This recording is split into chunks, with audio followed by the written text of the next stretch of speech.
Nick, happy birthday ha. Congratulations pati at natapos mo yung servisyo mo. At sigurado namang ano yan, may kinabukasan. Hindi ka mukha siguro kung dito ka nag-stay. Tandaan mo dun sa ano lang, HMS Bookbinding Service. Maaring pare-pareho mo lang nangyari sa atin. Buti naman at pinagpala tayo ng Panginoon. Nakarating kayo dyan. Tanda ko pati nung nandito tayo sa Pilipinas pareho isang kayo, tayo isang kayo, tiyonto kayo. Kano nga ba yung sweldo natin dito? 400 lang yata isang araw. Magkano lang yung dollars? $10. $10. $10. Isang oras lang na ano, na trabaho sa Amerika. Saka siguro kung dito tayo nagsumika, walang nangyari. Dyan, palagay ko, medyo nakaipon pa yung sa trabaho. Palagay ko, dapat, kung pensyonado ka, ano yun mo, pag-isipan mo na dito gastusin yung iyong pension Kasi yung $1 mo, 4 times 43, malayo nga abutin mo.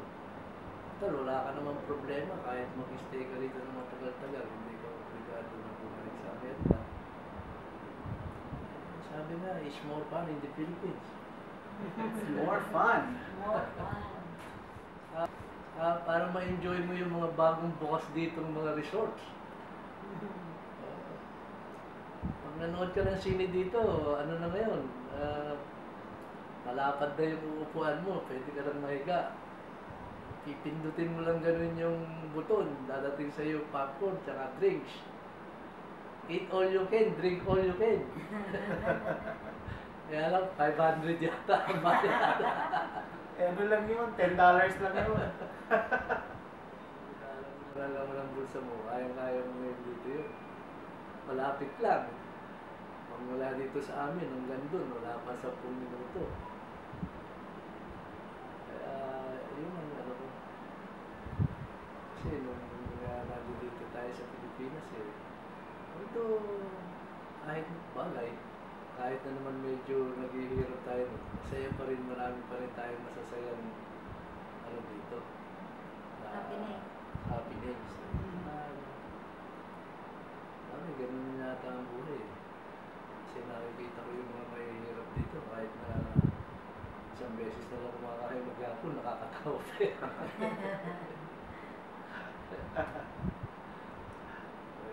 Kahit na naman palaging puno yung refrigerator mo kung dito kulang sa saya, parang hindi lahat ng bagay nakukuha sa mga material things Kaya sana pag-isipan ninyo na kahit paano makapag kayo dito. Kaya nyo dito. Mga gastusin dito. Sa December, nandito daw sila. Oo nga. Dito sila magki-Christmas. Christmas, saka tagalan nyo ng konting bakasyon nyo. Mga 1 month. 1 month sila. 1 month lang. Pwede nyo pandagdagan. Mag-hi ka sa Tita Chi. Ay, Chi!